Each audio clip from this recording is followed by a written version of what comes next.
Assalamualaikum. Nah, akhwati fillah, Waalaikumsalam. Waalaikumsalam. Masya Allah. Akhwati fillah, boleh kita lanjutin lagi ya? Boleh Ustazah, Boleh, tafadholi. Kak. Masya Allah. Baik, kita lanjutin lagi ya. Tadi kita sudah sampai di bahasan why gitu ya. Kenapa kita harus menjadi muslimah yang hebat? Kenapa kita harus menjadi muslimah yang bermanfaat? Nah, kenapa kita harus bahas yang why-nya dulu? Penting banget karena kita kenalkan ya Imam An-Nawawi yang eh, ulama yang sangat Masya Allah luar biasa. Beliau memiliki banyak kitab dan kitab kecil yang beliau tulis yang mungkin sudah kita hafal semua bareng-bareng gitu ya. Kitab dari Imam An-Nawawi yang berjudul Arba'in An-Nawawiyah berisi 42 hadis yang beliau tulis secara ringkas untuk kita dan ternyata dari ratusan ribu hadis yang beliau hafalkan, hadis pertama yang beliau pilihkan untuk kitabnya hadis Arba'in An-Nawawi itu adalah bahasan tentang why, bahasan tentang niat, bahasan tentang kenapa. Innamal a'malu bin niat, bahwa segala sesuatu amal kebaikan, amal apapun yang kita lakukan selama kita hidup di dunia ini akan tergantung kepada why-nya kita, kepada niatnya kita, kenapa kita melakukan ini. Nah, maka dari itu sebelum kita mulai masuk lebih jauh lagi di materi kita, mari kita sama-sama untuk tajdid dunia, memperbaiki niat kita. Sebenarnya kita daftar kemarin ke admin untuk ngapain? Kemarin kita beli kuota atau mungkin menggunakan wifi-nya untuk kajian ini tuh sebenarnya apa yang kita cari gitu ya. Nah, ada kaul dari para ulama, beliau mengatakan bahwa dunia hakir, dunia itu hina, dunia itu nggak ada apa-apanya, dunia itu pokoknya cuma senda gurau, cuma hiburan semata gitu. Tapi illa alim wa muta'allim, kecuali bagi dua hal. Kecuali bagi seseorang yang mengajar dan belajar. Maka dari ini semua semoga menjadi spirit semangat yang menggelora bagi kita semua ke sini bahwa hari ini kita berkumpul sama-sama di sini adalah untuk menunaikan ini agar waktu yang kita pakai, waktu yang kita gunakan ini tidak sia-sia karena kita menggunakannya untuk al-alim wa muta'allim, untuk belajar dan juga untuk mengajar. Kemudian sisi lainnya lagi kenapa kita bertemu lagi malam hari ini adalah kita niatkan untuk sama-sama bersilaturahim. Nah, hari ini kita sama-sama berkumpul di sini mungkin ya dari berbagai kota yang kita dari secara offline kita nggak pernah ketemu, tapi malam ini kita ketemu untuk apa? Untuk ukhuwah Islamiyah, untuk mengokohkan persaudaraan kita, persaudaraan dalam ikatan iman.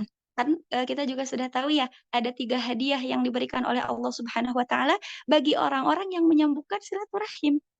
Nah, kemudian lebih daripada itu, hadis lain dari Rasulullah Shallallahu Alaihi Wasallam untuk mengukuhkan niat kita, kenapa kita bertemu malam hari ini adalah man salaka thariqan. Nah, semuanya teman-teman pasti sudah tahu hadis ini ya. Man salaka thariqan yaltamisu fihi ilman, sahallallahu lahu bihi thariqan ilal jannah.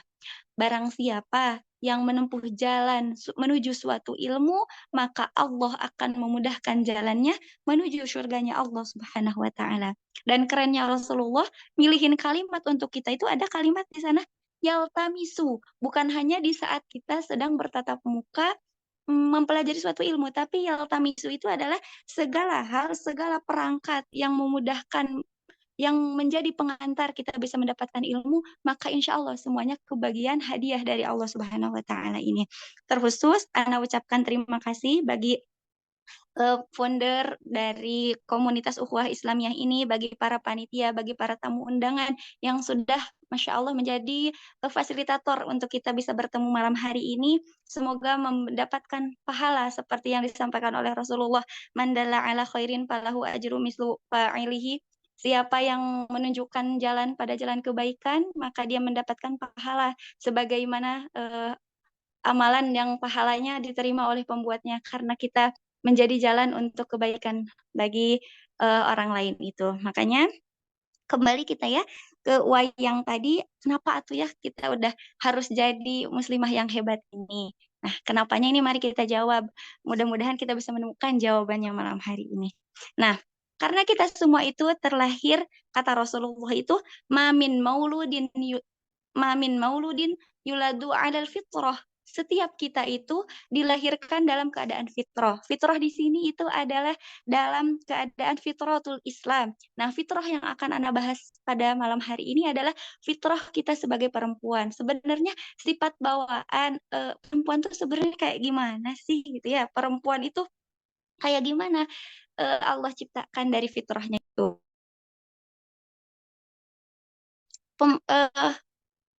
Fitrah yang pertama dari penciptaan perempuan itu yang pertama kenapa sih kita harus tahu fitrah kita kayak gimana? Karena man arafa nafsah arafa rabbah.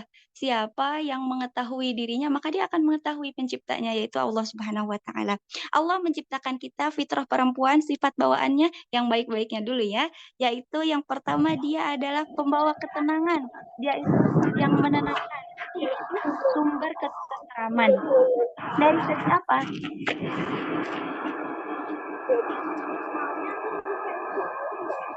Akwati boleh di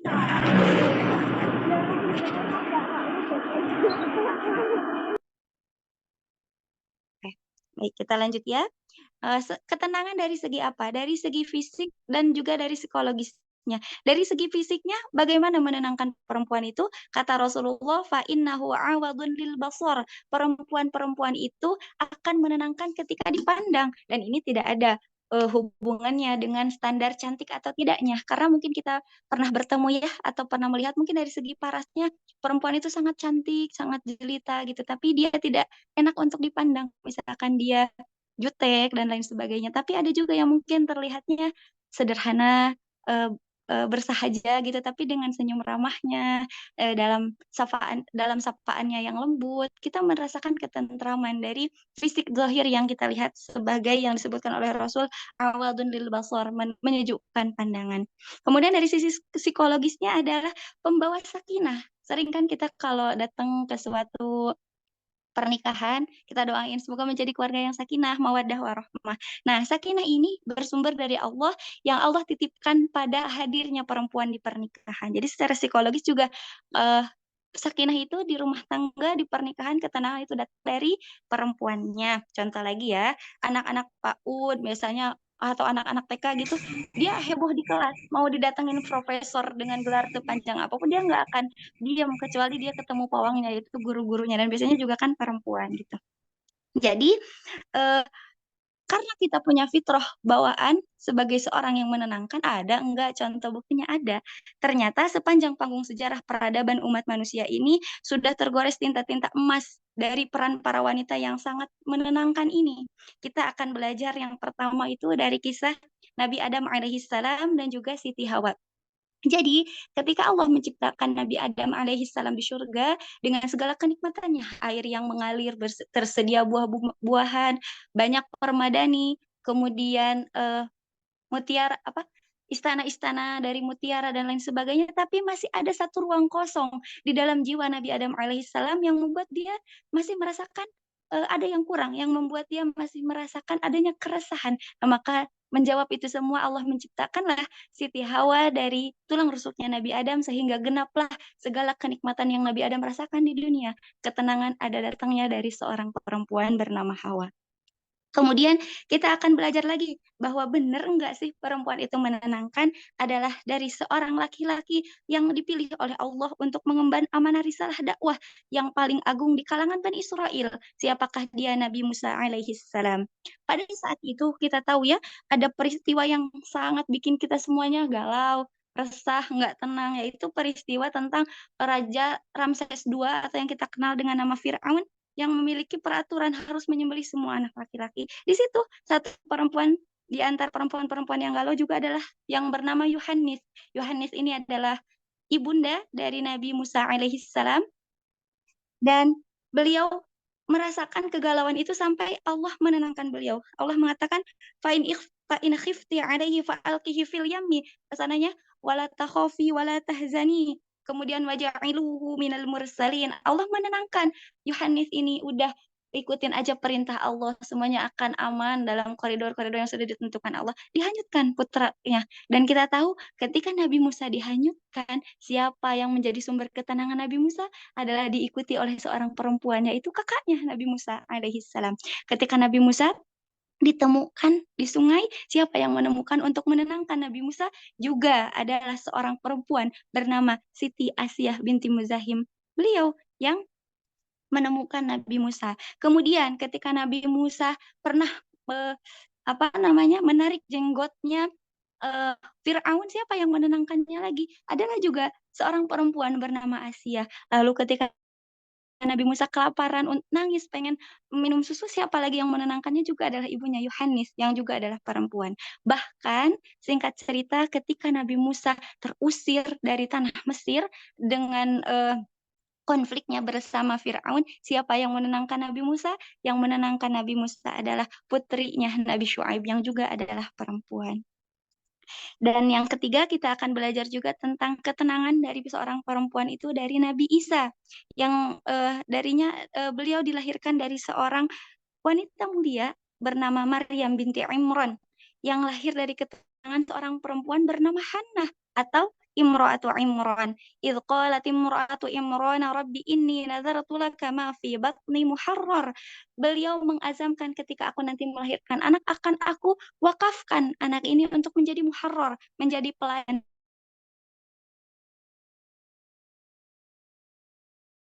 Lahirnya seorang nabi bernama Isa yang membawa risalah agung bagi uh, umat dari risalah yang dititipkan oleh Allah Subhanahu wa taala.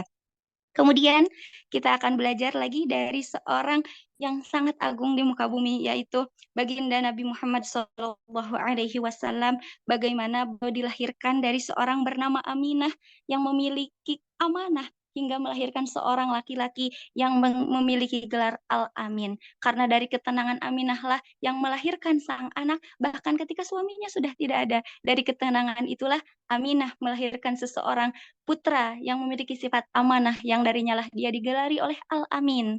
Bahkan ketika baginda Nabi Muhammad SAW telah beranjak dewasa, beliau memiliki sumber ketenangan dari satu wanita mulia yang setiap saat berada untuk setia di sampingnya. Ya, kita kenal beliau adalah Bunda Khadijah radhiyallahu anha, yang beliaulah yang tetap tenang di saat 3 tahun berturut-turut setiap bulan Ramadan Rasulullah pamit untuk beruzlah di Gua Hiro usia 38, usia 39, dan ketika bahkan usia 40 tahun di tahun ketiga beliau beruzlah, datang peristiwa agung yang merubah seluruh peta konsep kehidupan manusia di muka bumi, yang merubah alur sejarah manusia di muka bumi ini ketika Allah mengutus malaikat Jibril kepada baginda Nabi Muhammad SAW. Iqra, kata Rasulullah, mana biqori, apa yang harus aku baca? Peristiwa itu berulang sampai 3 kali sampai malaikat Jibril mengatakan Iqra bismi rabbikal ladzi khalaq, sampai ayat terakhir di ayat kelima itu. Rasulullah sangat ketakutan. Secara fisik beliau melihat sesuatu hal yang sangat tidak masuk akal. Bahkan secara jiwa Rasulullah terguncang dengan peristiwa yang begitu cepat itu. Akhirnya Rasulullah pulang kepada istrinya dalam keadaan yang sangat menggigil, baik jiwa maupun fisiknya. Apa yang dilakukan oleh istri tercinta ini ketika Rasul mengatakan zammiluni, zammiluni, selimuti aku. Maka Khadijah dengan sangat tenang, dia nggak kepo, kenapa, ada apa yang terjadi, enggak. Dia dengan sangat tenangnya betul-betul menyelimuti secara fisik kepada baginda Nabi, dengan menyelimutinya sampai Allah kemudian nanti mengatakan, ya ayyuhal muddatsir, wahai orang yang berselimut. Nah, dari segi jiwa juga beliau ditenangkan. Dengan kecerdasan Khadijah ini, beliau mengatakan, engkau tidak bersalah, engkau adalah orang yang baik, engkau adalah orang yang selalu menjamu tamu, engkau orang yang selalu menyambung silaturahmi. Kemudian dengan ketenangan Khadijah juga, dengan ketenangan itu yang membuat Khadijah bisa berpikir dengan sangat jernih, adalah beliau mengajak kepada Warokoh bin Naufal untuk menanyakan apa yang terjadi sesungguhnya kepada baginda Nabi Muhammad SAW. Menjadi bukti nyata bahwa sepanjang sejarah manusia diciptakan lintas zaman dan lintas generasi inilah baginda Nabi Muhammad SAW pun diagungkan, ditemani oleh ketenangan-ketenangan yang diberikan oleh para perempuan-perempuan mulia ini. Kemudian sifat bawaan yang kedua yang dimiliki oleh perempuan itu adalah namanya kesabaran. Nah, ini adalah hal yang ternyata itu menjadi fitrah bawaan, ya, sifat bawaan bagi perempuan. Kenapa? Karena Al-Quran sendiri yang mengatakan, ketika mengatakan berbicara tentang seorang ibu, dan seorang ibu adalah perempuan, yaitu adalah kalimat wahnan ala wahnin. kelemahan di atas kelemahan, kelelahan di atas kelelahan. Nah, itu lelah dari apa? 9 bulan, 10 hari harus bersabar. Sabar menahan muntah-muntah, sabar mencium bau yang busuk, bahkan ketika haid atau ketika melahirkan, sabar ketika kulitnya harus berubah warna, sabar ketika tulang-tulangnya bengkok, sabar ketika tubuhnya mungkin tidak sebagus dan seindah dulu lagi. Bahkan sabar ketika harus meregang mempertaruhkan nyawanya untuk dilahirkan seorang anak, dan bahkan sabar untuk menyusukan selama 2 tahun. Maka pantas ketika ada seseorang bertanya kepada baginda Nabi, man ahakun nasi min husni suhbati, wahai Rasulullah, siapa yang harus aku muliakan terlebih dahulu? Maka Rasul mengatakan ummuka, ummuka, ummuka. Itu 3 hal istimewa yang dilakukan oleh perempuan ketika dia mengandung, melahirkan, dan juga menyusui. Maka dari kesabaran inilah yang akan membentuk keistimewaan bagi anak-anaknya, bagi suaminya, bagi keluarganya, dan lebih luas lagi adalah bagi masyarakat di sekitarnya. Sering ya kita dengar hari ini, anak-anak kita itu tidak perlu ibu yang sempurna, tapi dia perlu ibu yang bahagia. Iya, karena kebahagiaannya, kesabaran itulah yang akan menjadi sumber kebahagiaan dan juga kesabaran bagi anak-anaknya dan lebih luasnya bagi masyarakat di sekitarnya. Nah, maka dari itu kita dengar juga ya kalimat An-Nisa Imadul Bilad. Perempuan itu adalah tiangnya agama, tiangnya sebuah negara. Kenapa? Idza saluhatil bilad wa idza fasadatil bilad. Barang siapa uh, dalam keadaan perempuannya baik, maka negaranya itu akan baik. Dalam keadaan perempuannya itu buruk, maka negara juga akan buruk. Kita akan tahu kisah kesabaran ini dari kisah seorang sahabiah bernama Ummu Sulaim ya, yang kita tahu kisahnya dengan Abu Talha. Dari kisah Ummu Sulaim dan Abu Talha ini kita akan sama-sama belajar bahwa soal timing itu sangat-sangat mempengaruhi. Banyak sekali hari ini kabar buruk yang kita miliki, tapi bisa menjadi baik ketika kita sampaikan di waktu yang tepat. Ada juga banyak banget berita baik, tapi justru menjadi tidak baik ketika kita sampaikan di waktu yang tidak tepat. Maka kesabaran inilah yang harus kemudian kita cari lagi. Jangan-jangan hari ini sudah tidak ada lagi di dalam diri kita. Kita yang mungkin tidak sabar untuk menahan kata-kata, bahkan itu kata-kata yang belum jelas, kabar-kabar yang masih simpang siur. Jangan-jangan kesabaran itu sudah menipis di dalam diri kita sehingga kita dengan mudah untuk men-share segala sesuatu yang bahkan kita tidak bisa mempertanggungjawabkan lagi kebaikannya, kebenaran dan tidaknya. Bahkan tadi dari ketenangan tadi pun, kenapa kita belajar tentang sudah hujan. Kenapa kita belajar tentang ketenangan tadi itu? Jangan-jangan kita sudah keluar atau menjauh dari fitrah kita. Jangan sampai kita yang harusnya menjadi sumber ketenangan, hari ini orang-orang justru nauzubillah ya, malah tidak tenang dengan hadirnya kita, malah tidak enak. Justru kita lah menjadi sumber keonaran atau ketidaktenangan bagi orang-orang di sekitar kita. Nauzubillah, summa nauzubillah. Karena seseorang yang menenangkan itu dalam keadaan panas, dia bisa mengademin, dia bisa menenteramkan, bisa ngademin gitu ya. Kalau dalam keadaan dingin, dia bisa menghangatkan gitu. Jadi 2 sifat, salah satu ya dari sekian banyak fitrah bawaannya itu, dan kita harus adil dong ya. Kalau tadi sifat baik-baiknya aja gitu dari perempuan. Nah, sifat buruknya atau sifat negatifnya itu apa yang ada di dalam diri perempuan itu? Yang pertama itu adalah dia makhluk perasa, dia sangat-sangat perasa sekali. Kenapa? Karena di dalam hadis kata Rasulullah, "Khuliqatil mar'ati min dila a'wajuha a'laha." Kata Rasulullah itu perempuan itu diciptakan dari tulang rusuk yang bengkok, rusuk yang paling atas lah yang paling bengkok. Maksud bengkok di sini kata para ulama yang melengkung itu adalah sangat-sangat mengikuti perasaan. Jadi segalanya dia didominasi oleh perasaannya. Nah, kemudian kenapa salah satu contohnya perempuan sangat mengandalkan perasaan, sampai di dalam Islam kita kenal ya, tidak ada hakim perempuan karena hakim itu harus mengandalkan rasionalitas akal, sedangkan perempuan itu mengandalkan perasaannya. Dan juga kenapa talak berada di laki-laki karena perempuan itu mengandalkan perasaannya.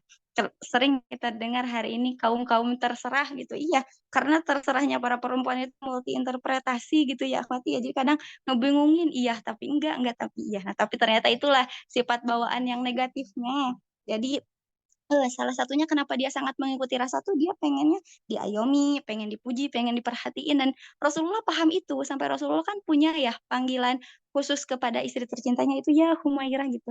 "Wahai engkau, yang kemerah-merahan, apa, ketika kena cahaya," yang maksudnya di situ adalah Rasulullah itu, masih dalam satu kalimat yang mungkin simpel Humairah, tapi di situ berisi tentang pujian, tentang kejujuran, tentang keistimewaan yang membuat, Bunda Aisyah itu ketika dipanggil Humairah itu merasa tersanjung gitu. Nah, dan sifat yang kedua, yang terakhir dari sifat negatif yang dimiliki oleh perempuan itu adalah kecemburuan. Dia itu punya sifat cemburu yang mungkin kita semua ngaku gitu ya, "Oh iya gitu ada." Nah ternyata karena emang ini salah satu sifat fitrah bawaannya. Nah, pernah satu ketika Rasulullah SAW sering sekali menyebutkan Ibunda Khadijah di depan Bunda Aisyah sampai, eee Bunda Aisyah mungkin, merasa cemburu gitu. Di satu waktu lain Rasulullah ketika setelah menemui istrinya yang lain, beliau tercium bau maghofir, bau madu, madu maghofir, sampai, Bunda Aisyah mungkin cemburu sampai Rasul mengatakan, "Akhirti ya Aisyah, apakah kamu cemburu wahai Aisyah?" "Iya," kata Bunda Aisyah. Maka Rasulullah mengatakan, "Ja'ati syaiton." Setan sedang bersamamu, tapi Bunda Aisyah menjawab lagi katanya gini, "Au ma'iya syaiton ya Rasulullah?" Berarti bersamamu juga ada syaiton ya Rasulullah? "Iya," kata Rasulullah. Terus Bunda Aisyah masih nanya juga dalam keadaan cemburu nih ya, "Wa ma'a kulli insan ya Rasulullah, apakah bersama semua orang juga ada setannya?" "Iya." Nah, lihat ya, cerdasnya Bunda Aisyah di saat dia cemburu aja, beliau masih bisa berpikir cerdas sampai keluar pemikiran yang kritis yang tepat waktu untuk nanyain itu ke Rasulullah sampai bisa jadi ilmu buat kita. Nah, harus kita takutkan hari ini, yang harus kita takutkan hari ini adalah sifat cemburu itu ada di dalam diri kita, tapi itu yang membuat kita menjadi membabi buta, soalnya kita nggak bisa berpikir rasional lagi, seolah kita nggak bisa berpikir kebaikan tentang orang lagi di hadapan kita, tapi dicontohin oleh Bunda Aisyah. Nih, selevel Bunda Aisyah saja, beliau maksudnya masih bisa cemburu, tapi masih dalam hal-hal yang, masmuh, yang dibenarkan. Jadi jangan sampai nih, karena kita, "Ah, udahlah emang kita mah perempuan ya, punya sifat cemburu," sampai kita menghalalkan segala cara. Oh enggak, ada koridor-koridornya di hal-hal yang masih bisa dibenarkan. Jadi dari sifat-sifat dan fitrah bawaan perempuan ini kayak jadi dua sisi mata pisau ya akhwati ya. Positifnya karena punya rasa tenang, rasa sabar, pandai merasa itu jadi membuat perempuan itu bisa dermawan, bisa ngerasain pilunya yang dirasain oleh anak-anak yatim, oleh orang-orang duafa. Tapi dari rasa ngikutin perasaannya ini, kecemburuannya ini membuat banyak banget perempuan-perempuan yang hedon, nauzubillah min dzalik ya, sosialita. Pokoknya dia itu hidupnya diatur FYP, diatur oleh viral gitu ya, hal-hal yang membuat dia tidak punya batasan justru di dalam hidupnya. Dia terbawa saja, jadi pengen terus ngikutin rasa, ngikutin tren ini lagi, maka konsepnya adalah akan kembali tergantung kepada kita, bagaimana kita akan memanage rasa yang kita miliki. Karena seperti dua mata pisau tadi, ada baiknya dan ada buruknya, gitu. Itu baru ya kita bahasan setengah akhwati, bahasan tentang menjadi muslimah hebat. Nah, sekarang kita akan masuk ke bahasan gimana atuh ya perempuan bisa bermanfaat, nebarin manfaatnya di mana. Nah, ada nggak sih perannya perempuan di dalam dakwah tuh?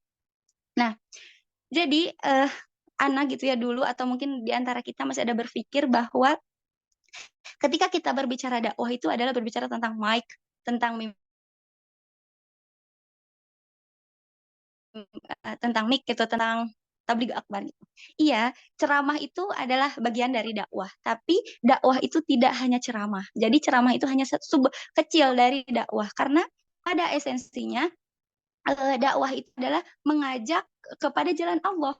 Dakwah itu adalah mengajak dari yang tidak baik menjadi baik, dari yang tadinya buruk menjadi baik. Jadi ceramah itu hanya sarana untuk dakwah, sarana untuk mengajak. Nah, kan banyak sekali ya, di antara kita mungkin tidak punya kesempatan untuk ngisi halaqah, tidak punya kesempatan untuk di mimbar, kemudian tidak punya kesempatan untuk ngisi di jamaah dan lain sebagainya. Terus dakwah kita di mana? Ada banyak sekali jalan dakwah yang bisa diperankan oleh perempuan.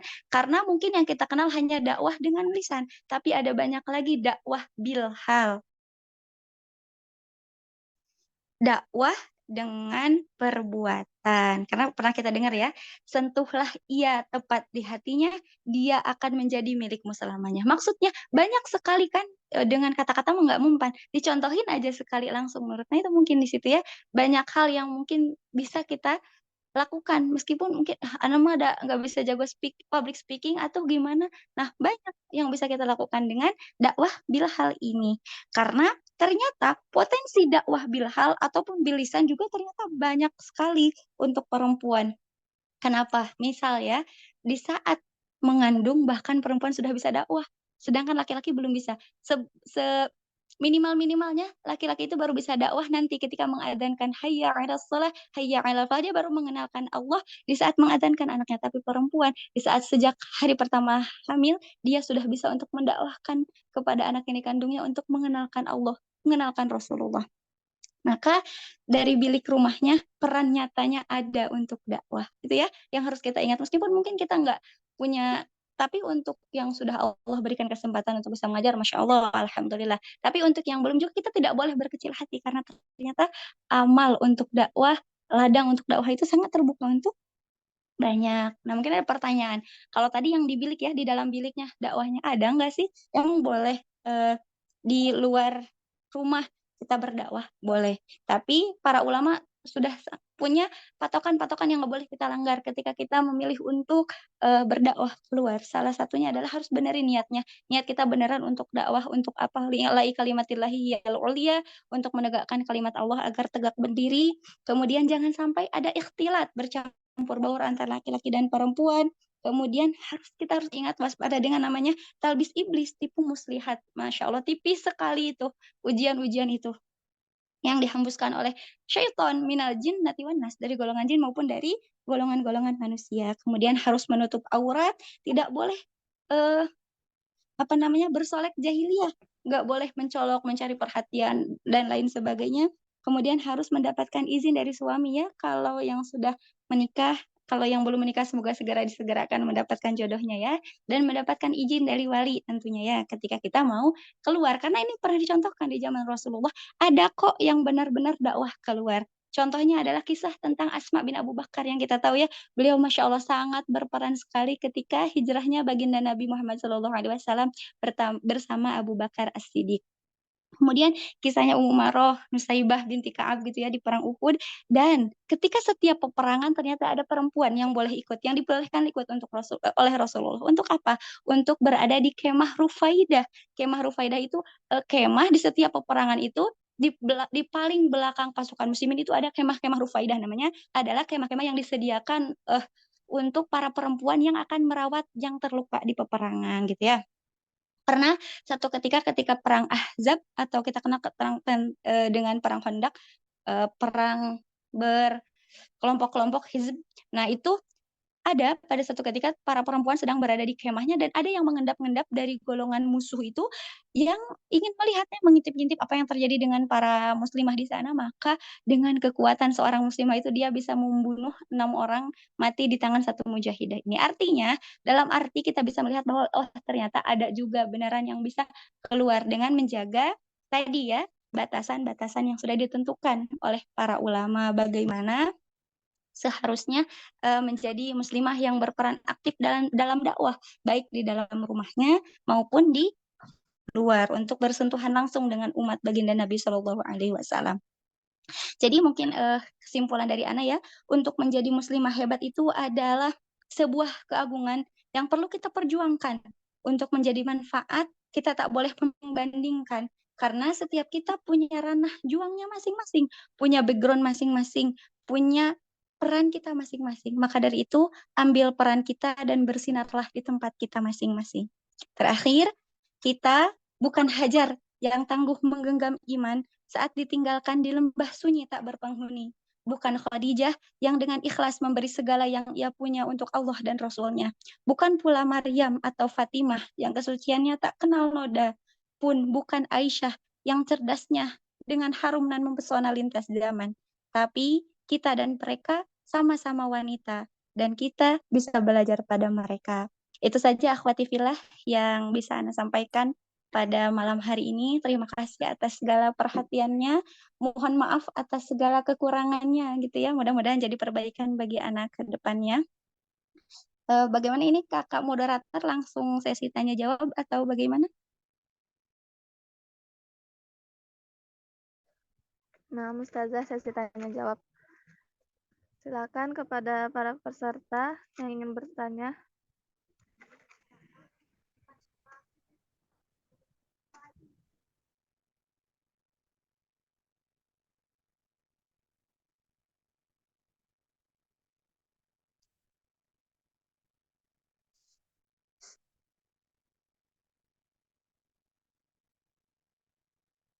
Boleh langsung mungkin ya kalau ada yang mau bertanya lewat suara juga boleh kayaknya Ukti ya. Nah, Mustazah. Ya, tafadhali akhwati.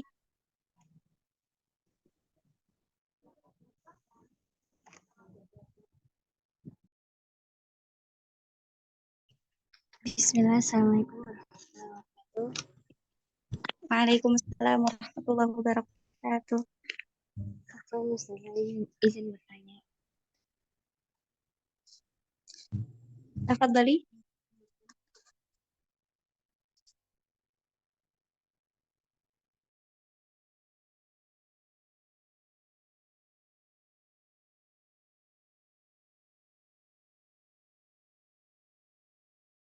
Baik, boleh Ukti, tafadhal.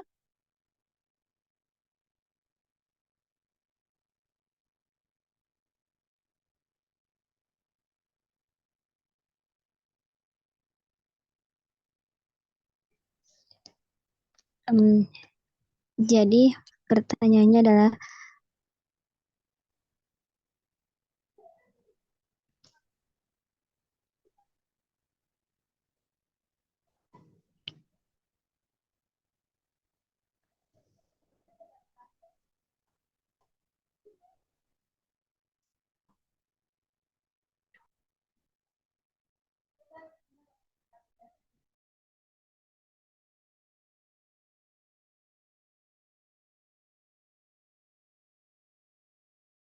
Nah, Ukti, tafadhal.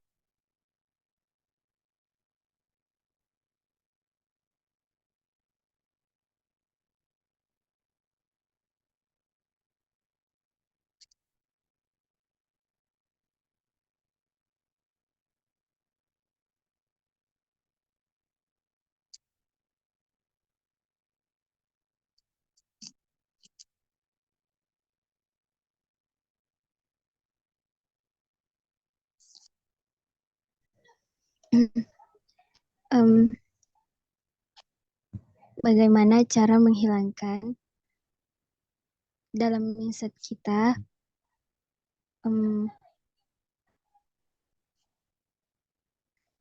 bahwa dalam mindset kita itu bilang apa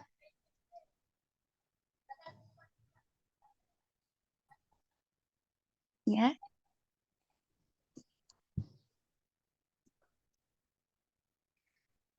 punya keinginan terbesar, bilang apa mau kayak ustazah, oke lah kayak apa bisa, aduh bentar.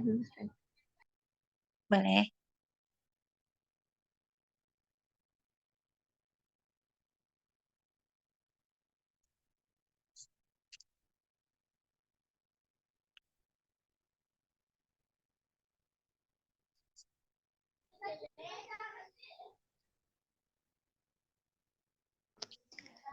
Dalam mindset kita itu melihat ustazah-ustazah besar itu punya banyak pengalaman dari segi apa ilmu, terus pengalaman dari negeri ke negeri mencari ilmu begitu. Ustazah bilang dalam mindset kita itu muncul gini, kan kita ini orangnya punya batasan, maksudnya dari ekonomi sendiri kayak tidak terlalu bisa begitu Ustazah, pergi-pergi cari ke luar negeri, terus pergi jauh cari ilmu, pokoknya kayak terbatasi gitu Ustazah. masalah ekonomi. Wah, jadi muncul dalam mindsetnya lagi, bilang, kayaknya gak bisa deh, kayak ustazah-ustazah gitu. Apalagi kan mereka punya banyak pengalaman, terus mungkin dari ekonominya itu juga mendukung gitu nah ustazah. Masya Allah. Wah, ahlan. Tertangkap poinnya, Ukti. Masya Allah, barakallahu fiik. Ada lagi?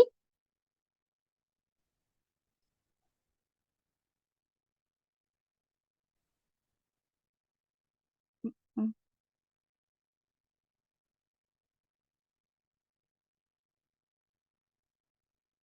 Kakak moderator ini dijawab dulu satu persatu atau tunggu sampai 3 pertanyaan?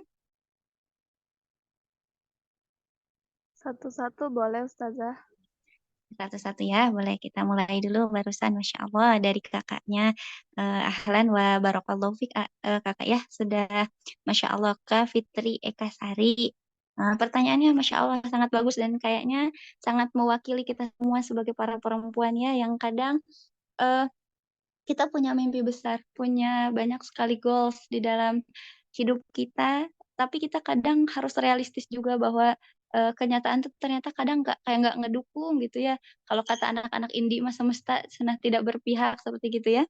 Nah, ternyata kita sebagai perempuan itu memang harus keluar ya dari belenggu-belenggu stereotip yang katanya perempuan itu cuma dapur sumur kasur, dan ternyata pada dasarnya di dalam Islam justru kita memang tidak jauh-jauh dari hal itu ya, sumur dapur kasur, tapi apa yang membedakan adalah pemikiran kita tentang dakwah yang luas, meskipun mungkin kita benar-benar ada di rumah saja. Dan pertanyaan kakak tadi adalah kita sudah punya mimpi bisa seperti ini, dan bagi anak pribadi ya, izin menjawab dengan segala ketidaktahuan anak.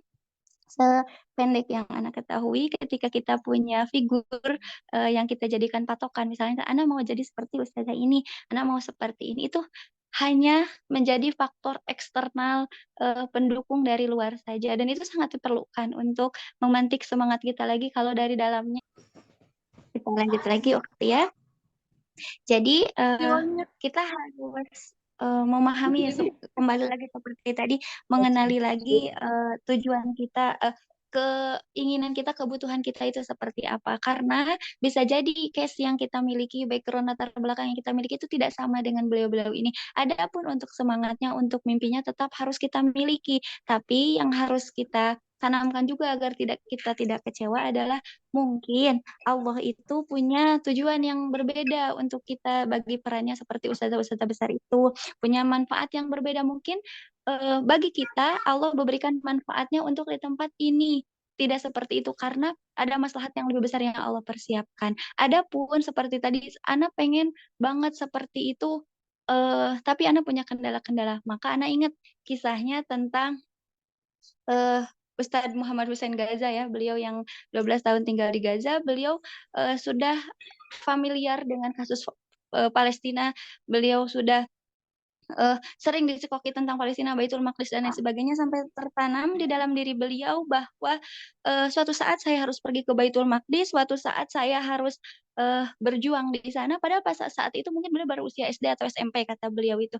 Nah, apa yang beliau lakukan dengan segala keterbatasan ekonomi, segala keterbatasan ilmu dan lain sebagainya, maka beliau katanya mulai detik itu ketika sudah ada azam di dalam dirinya, saya mau nanti ke Gaza untuk menjadi pejuang di sana, maka dia berdoa kepada Allah, ya Allah, mulai sekarang saya akan membabi buta di dalam belajar bahasa Arab, bahasa Inggris, saya akan membabi buta dalam menghafal Al-Quran, saya akan membabi buta di dalam belajar saya. Ya Allah, hari ini saya akan melakukan tugas saya untuk idad, untuk persiapan. Adapun nanti ya Allah, ketika Engkau sudah melihat saya siap, maka kirimkanlah saya ke Gaza ya Allah.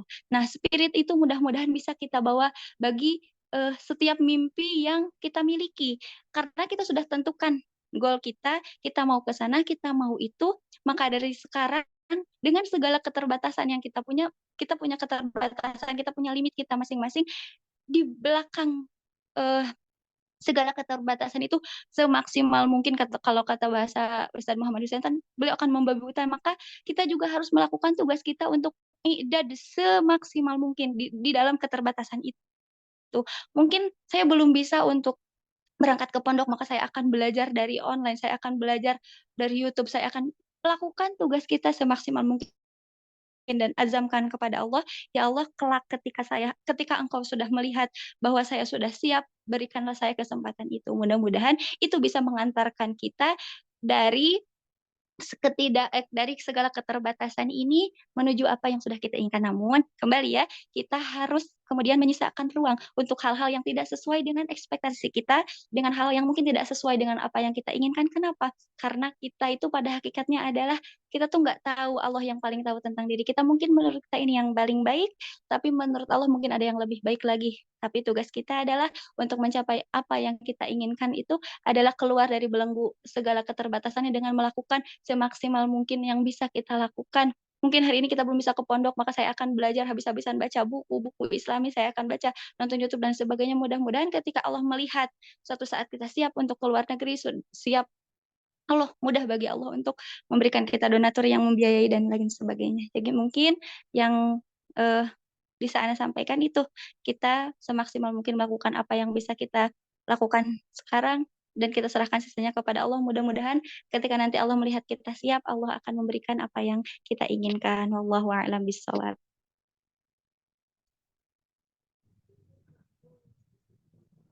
Baik, akhwati fillah. Bagi yang ingin bertanya, masih ada 2 kesempatan lagi. Ada di room chat nih, katanya dari Kak Iyas. Bagaimana untuk menghilangkan pikiran negatif? Maksudnya pikiran negatif seperti apa, Kak? Insecure atau bagaimana menghilangkan stereotip negatif yang dilekatkan pada perempuan atau bagaimana?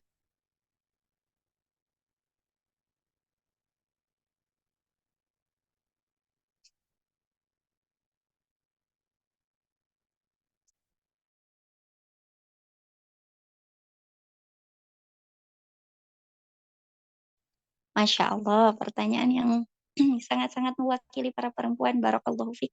Kakak, jadi ada pertanyaan bagi perempuan, kenyataan yang justru dihadapi oleh para perempuan. Bagaimana perempuan itu diskreditkan, bagaimana tentang perempuan tidak mendapatkan hak-haknya yang sama dengan laki-laki. Ini hanya persoalan tentang cara pandang gitu.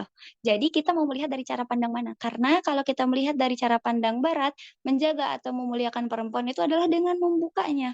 Tapi ketika melihat dari cara pandang perempuan justru dengan memuliakan perempuan itu adalah dengan menutupnya. Jadi tergantung kita mau melihat dari sudut pandang mana tentang memandang perempuan dari yang dari pandangan orang-orang mungkin yang katro yang lain sebagainya itu adalah yang tertutup. Tapi ketika dari pandangan Islam justru yang paling tertutup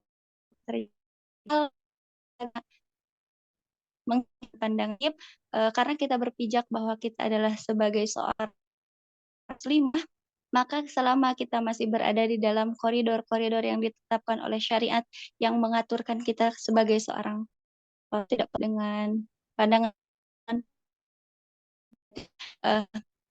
kalau kita berada di dalam lingkungan sesama muslim itu, maka kita tunjukkan sebaik-baik akhlak sebagai mana bermuamalah dengan sesama muslim. Kenapa? Agar menghilangkan itu, ya dengan tadi itu, dengan dakwah, bila halnya dengan perbuatan kitanya. Karena mungkin 1000 kata-kata atau 1000 postingan dakwah kita akan nol ketika kita tidak melakukannya. Tapi ketika kita melakukannya, orang melihat nyata bukti langsung dari dakwah kita, mungkin itu adalah hal yang akan merubah pandangan negatif bagi kita.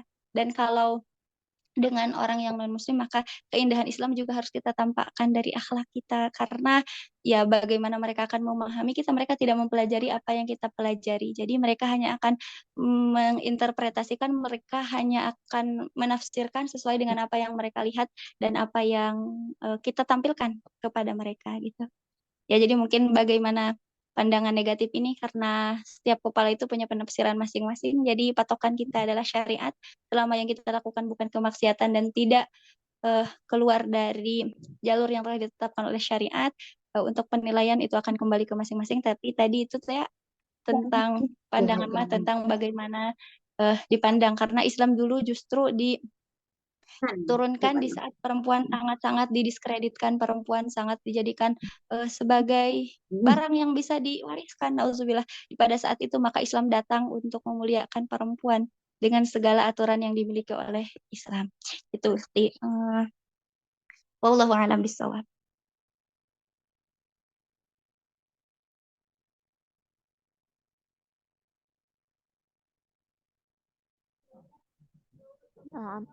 Pertanyaan yang ketiga ada di room chat, Ustazah. Mau Anda bacakan atau Ustazah yang baca? Boleh, tafadholi ukhti dibacakan. Nah. Assalamualaikum Ustazah, izin bertanya, bagaimana cara menimbulkan rasa percaya diri dan mindset positif dalam diri sendiri Ustazah? Dan izin bertanya lagi, apakah salah jika kita memiliki mimpi yang tinggi? Izin bertanya lagi Ustazah, gimana sih cara menghilangkan rasa tidak percaya diri dalam diri kita Ustazah? Karena kadang-kalanya kita ini sebelum melakukan segala sesuatu atau kegiatan yang ingin kita lakukan Ustazah. Sekian, terima kasih Ustazah. Salam dari Pempes Anur, Samarinda. Masya Allah, waalaikumsalam warahmatullahi wabarakatuh. Masya Allah, barakallahu fiik ya. Ini pertanyaan yang juga kadang-kadang banyak banget dialamin oleh para perempuan gitu ya. Ngilangin rasa insecure, gimana rasanya nggak pede. Terus tadi soal yang boleh nggak kita bermimpi yang tinggi. Nah, ada anak pernah ingat kalimatnya, kita itu akan memusuhi apa yang tidak kita kuasai. Kayak gitulah. Contoh misalnya kita akan menjauhi matematika karena kita nggak bidang di bidang matematika. Maksudnya itu adalah apa? Nah, soal tidak percaya diri ini adalah bagi anak pribadi dulu anak orangnya juga sama ya, tidak pintar ngobrol, nggak berani ngobrol di depan orang. Karena anak nggak bisa ngelakuin itu, jadi anak menjauhi itu gitu. Nah, untuk menghilangkan itu semua adalah kalimatnya mungkin mudah tapi belum tentu mudah untuk dilaksanakan kecuali bagi mereka yang mau mencoba melakukannya, yaitu dengan mencoba. Semisal ya, Ana tuh nggak pede kalau ngobrol di depan orang, Ana tuh nggak berani, aduh gemeteran kalau ngobrol di depan orang.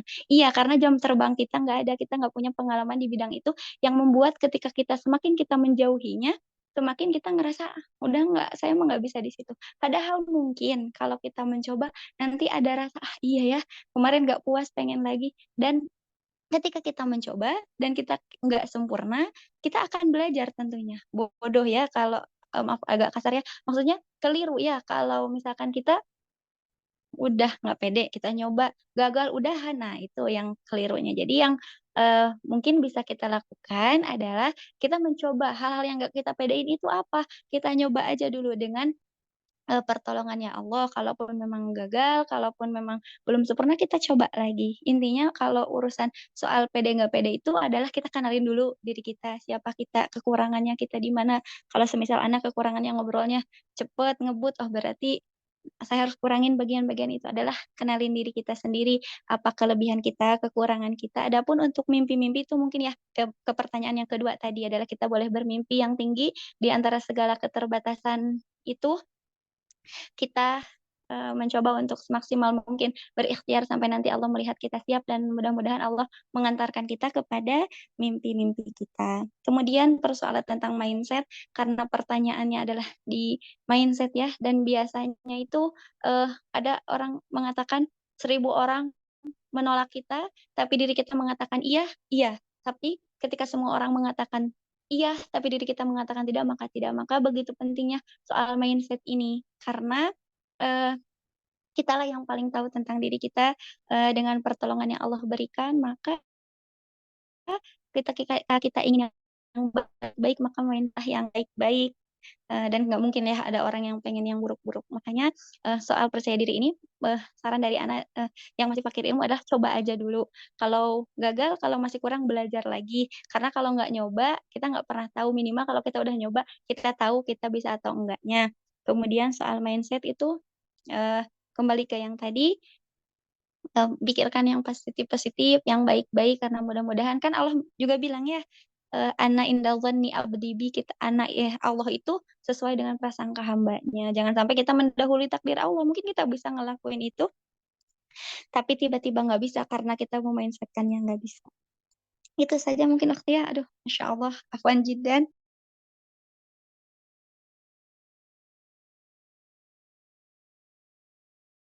Itu waktu mungkin kalau ada yang belum jelas atau mau nanti curhat-curhat, boleh nanti di chat aja ke anaknya ya.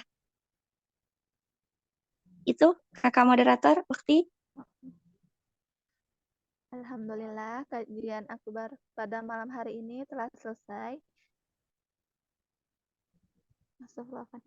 Alhamdulillah, pertanyaan sudah terjawab semua.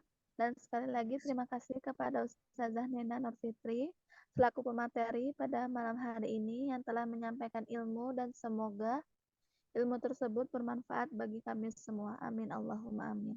Amin ya Allah.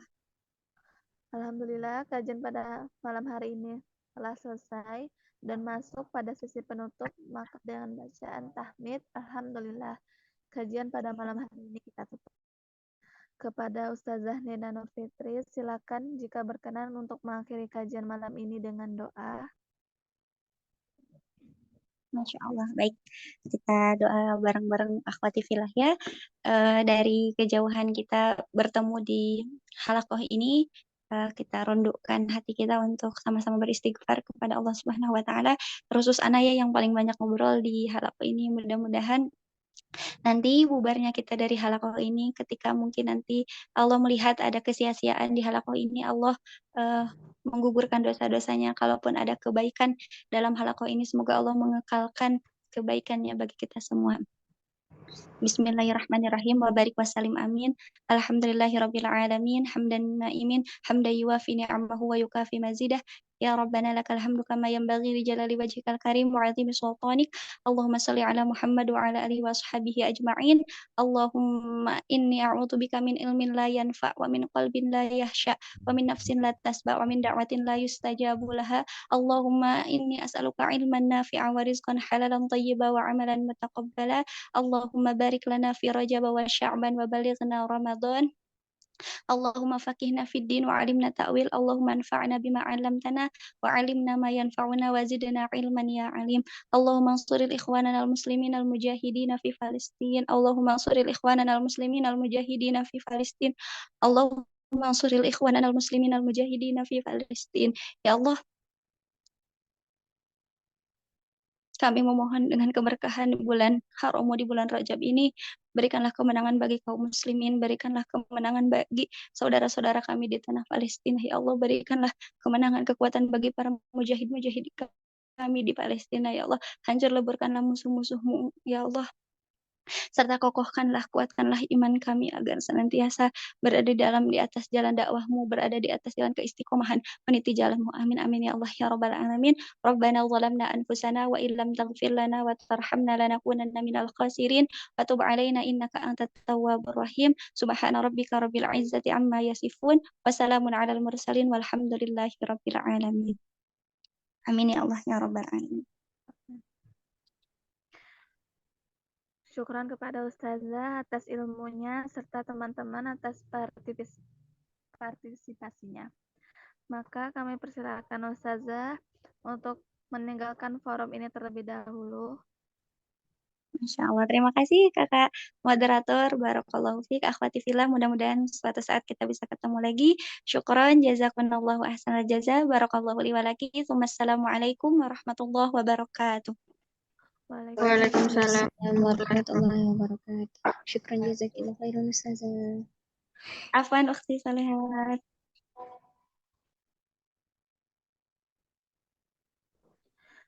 Kepada peserta jangan keluar dulu ya, karena kita mau